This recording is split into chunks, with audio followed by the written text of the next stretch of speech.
had written a story about a train. And what I loved about this story, reading it decades later, is there was emotion to it, right? So this little girl wanted to ride the train, but she was late. And she was sad because she thought she was going to miss the train. So there was this conversation that she had with the conductor, and he asked her why was she sad. And she said, I. It's like, what? Who was that girl? Who got that emotion in there? I'm sad because I thought I was going to miss the train ride. And he said, come on. And then she talked about how happy she was. Writing has always been the thing that has helped me understand myself and be able to interpret the world. And so it led to my career in journalism. So that was my first understanding about what my role was in the world, to tell these stories of hope and self-love and culture.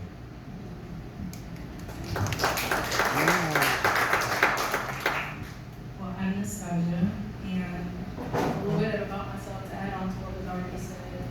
Finishing a doctorate program, so if I look tired, but I think like Renee was saying, my first start of writing was when I was young. I was also probably in the 3rd grade, and that was my way out, because for me it was always like I fight. So fight, flight, or freeze, I'm throwing hands. And so they were like, don't throw hands, put words on the paper. And that's how it started. But I would say it really didn't get serious until I moved here, where I met Allie. They were the ones like, you should read those words. And I was like, why?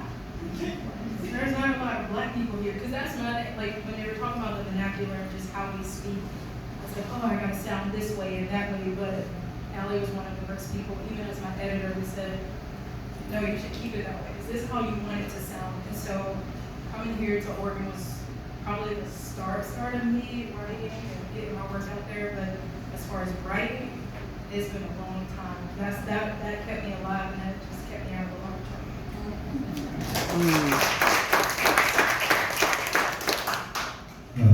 Judge Kemp here, him, and believe it or not, Judge is my real name. And the reason why I'm saying this is because several people have asked if that was my real name, and so I'm just telling you right now, it is. I'm Junior. So one of the first memories I have about writing, I was in elementary school, and I was trying to give an English accent to a character. And I remember specifically writing, I can't, but I spelled it Cont, C-O-N-T, to convey the English accent. I thought it was, clever. But I got it wrong. So a red stripe through my paper. Fast forward to, I think it was 2013. There was a anti-gay policy the Boy Scouts were enacting, and I'm an Eagle Scout.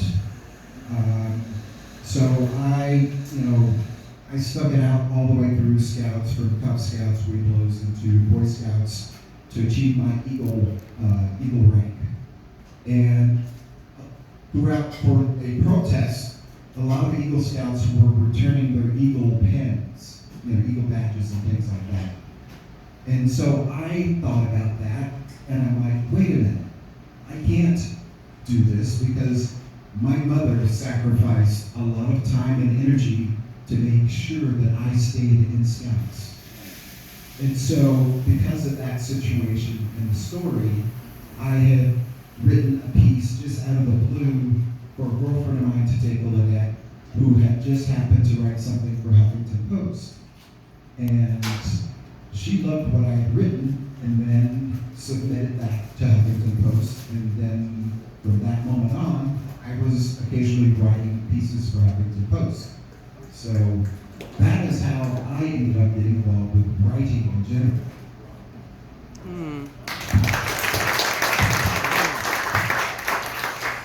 I was involved in theater and voiceover in high school.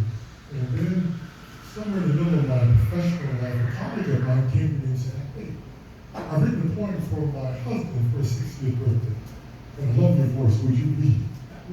And I read her poem, and I didn't know anything about poetry, but I knew that poem wasn't very good. So I asked her if I could kind of rework it. She said yes. And I reworked it, and I said, I will read your version at his birthday, and my version. She said, whatever you do is fine. Then I got an inspiration. The late, great Grammy Award-winning Miss Janice Scroggins was a friend of mine.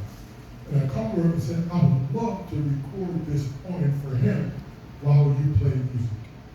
We went into the recording studio, I had the headset on, she was at the piano, no rehearsal. And while we're recording, I saw the sound engineer pop in his head.